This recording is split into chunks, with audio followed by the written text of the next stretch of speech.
Good morning बच्चों, जोहार। स्वागत है आपका हमारे यूट्यूब चैनल पर। तो हम आ गए हैं आपके आज के गुड मॉर्निंग असेंबली के समाचार को लेकर के। तो क्या है आज का सुविचार। अभाव पर विजय पाना ही जीवन की सफलता है। उसे स्वीकार करके उसकी गुलामी करना ही कायरपन है। अभाव का विजय पाना ही जीवन की सफलता है। अभाव है आपको किसी चीज़ की अभाव है, कमी है, तो उस पर विजय पाना है और जीवन को सफल से खुशी से जीना ही असली ज़िंदगी है। उसे स्वीकार करके उसकी गुलामी करना ही कायरपन है।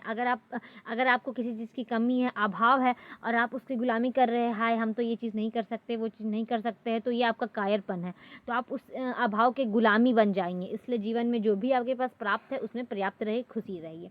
तो इसी चीज़ को इंग्लिश में क्या दी है, overcoming scarcity is the success of life, to accept him and enslave him the cowardice. क्या है, दिनांक 9 मार्च 2026 दिन सोमवार को प्रार्थना सभा के क्रम में पढ़े जाने वाले मुख्य समाचार। अनुभाग मुख्य समाचार संदर्भ। क्या है, अंतर्राष्ट्रीय समाचार। तो पश्चिम एशिया में बढ़ते तनाव के बीच भारत के लिए एक अहम राहत भारी खबर सामने आई है।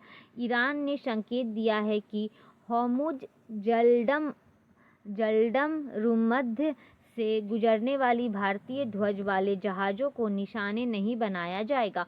दरअसल हाल ही में ईरान के विदेश मंत्री सैयद अब्बास अराघाची ने भारत के विदेश मंत्री एस जयशंकर से टेलीफोन पर बातचीत की थी। तो किस संदर्भ में थे अंतर्राष्ट्रीय समाचार। तो जयशंकर की डिप्लोमेसी से दूर हुई बड़ी परेशानी, होर्मुज से गुजरेगी भारतीय जहाज। अब क्या है, राष्ट्रीय समाचार। असम में 2026 के विधानसभा चुनाव को लेकर सियासी हलचल तेज हो गई। चुनावी तैयारियों के बीच सत्ता पक्ष और विपक्ष दोनों ही खेमों में सीटों के बंटवारे को लेकर खींचतान देखने को मिल रही है। गठबंधन की राजनीति के इस दौर पर सहयोगी दलों की बढ़ती महत्वाकांक्षाओं के रणनीतियों की चिंता बढ़ा दी है। हालात ऐसी बनते दिख रही है कि कई निर्वाचन क्षेत्रों में गठबंधन के भीतर ही फ्रेंडली फाइट की स्थिति बन रही है। किस संदर्भ में थी, तो असम इलेक्शन 2026 के संदर्भ में। असम इलेक्शन 2026। राज्य समाचार क्या है, अंतर्राष्ट्रीय महिला दिवस। आज अंतर्राष्ट्रीय महिला दिवस 8 मार्च की पूर्व संध्या पर सामाजिक संस्था समर्पण चैरिटेबल ट्रस्ट रिलेशंस और नटराज योग संस्थान के संयुक्त तत्वाधान में शनिवार को रांची में योग के क्षेत्र में उत्कृष्ट योगदान देने वाली महिलाओं और बेटियों को बेस्ट योगिनी अवार्ड से सम्मानित किया गया। तो किस संदर्भ में थी राज्य समाचार। तो ट्रस्ट ने की महिलाओं और बेटियों को बेस्ट योगिनी अवार्ड से सम्मानित। अब आगे है खेल समाचार। T20 क्रिकेट विश्व कप का फाइनल रविवार को अहमदाबाद में मौजूद चैंपियन भारत और न्यूजीलैंड के बीच 7 बजे से खेला गया। भारतीय टीम चौथी बार जबकि न्यूजीलैंड दूसरी बार प्रतियोगिता के फाइनल में पहुंची है। खेल समाचार किस संदर्भ में थी, तो भारत और न्यूजीलैंड के बीच T20 क्रिकेट विश्व कप का फाइनल मुकाबला। अब आगे है शिक्षा, करियर, टेक्नोलॉजी आदि। एसएससी ने कंबाइंड ग्रेजुएट लेकर एग्जामिनेशन की फाइनल वैकेंसी जारी करते हुए छात्रों से पोस्ट फ्रीक्वेंस मांगी है। केंद्र सरकार ने 58 भागों के 15,130 पदों पर होगी भर्ती। तो CGLI की फाइनल वैकेंसी जारी। आगे है सामान्य ज्ञान प्रश्नोत्तर दिनांक 9 मार्च 2026 प्राथमिक स्तर कक्षा 1 से 5।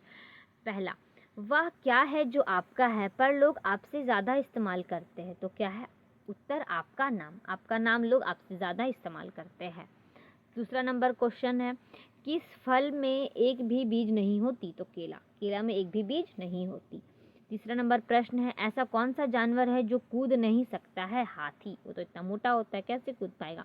चौथा नंबर प्रश्न है, 4 गुना 6 कितना होता है। तो 4 गुना 6 24।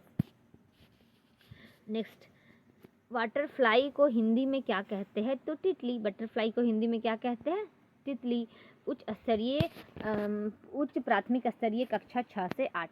हीरे का सबसे बड़ा उत्पादक देश क्या है? तो रूस। हीरे का सबसे बड़ा उत्पादक देश है रूस।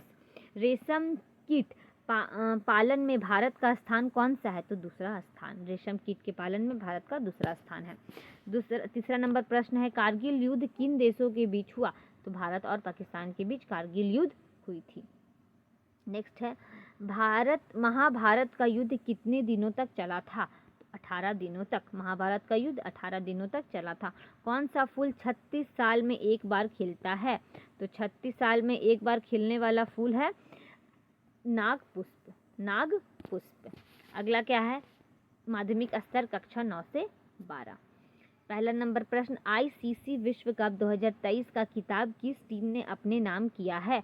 तो ऑस्ट्रेलिया। आईसीसी विश्व कप 2023 का खिताब ऑस्ट्रेलिया ने अपने नाम किया है।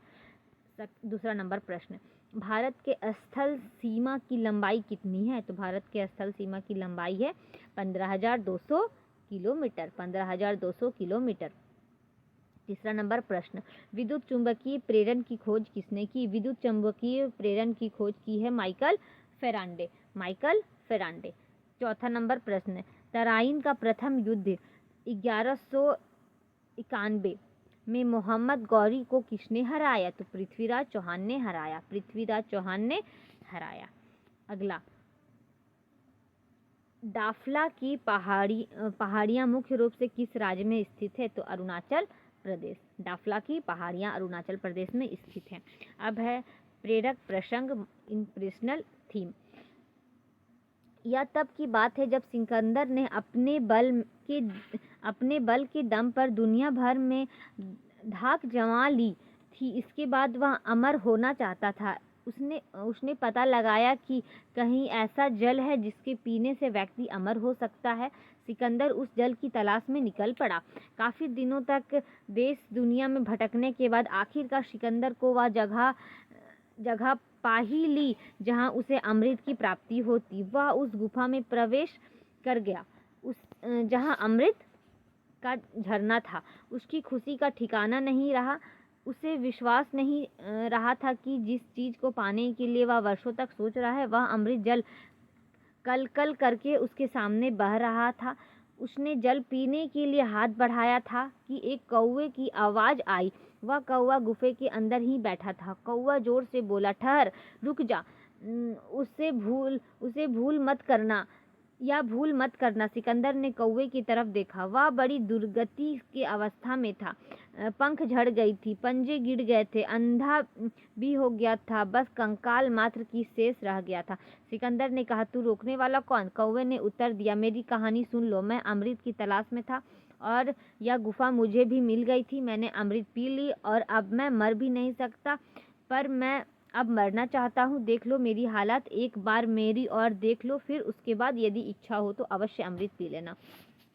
अब मैं चिल्ला रहा हूँ, चीख रहा हूँ कि कोई मुझे मार डाले, लेकिन मुझे मारा भी नहीं जा सकता। अब प्रार्थना कर रहा हूँ कि परमात्मा ने प्रभु मुझे मार डालो। मेरी एक ही आकांक्षा है कि किसी तरह मर जाऊँ। कौवे की बात सुनकर सिकंदर देर तक सोचता रहा। सोचने के बाद फिर अमृत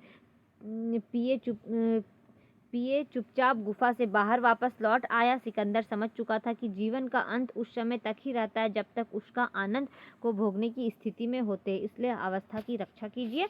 कहानी की क्या शिक्षा मिलती है? जितना जीवन मिला है उसी जीवन का भरपूर आनंद लीजिए। ठीक है, तो क्या है आज का महत्वपूर्ण दिवस? 8 मार्च राष्ट्रीय मंडल दिवस, कॉमनवेल्थ दिवस, word of the day effulgent, meaning something shining, radiant or emanating and intense, कुछ चमकदार, दीप्तमान या तीव्र उत्सर्जित। सेंटेंस क्या है? The sky was and effulgent canopy of stars। छात्र प्रतिज्ञा दी है, मेरा विद्यालय मेरा अभिमान। तो आपकी यहाँ तक समाप्त होती है आज की मुख्य समाचार जो आपके मॉर्निंग असेंबली में पूछे जाने वाली है आज। ठीक है, तो आज कल फिर मिलते हैं आपके साथ एक नए समाचार को लेकर के। धन्यवाद।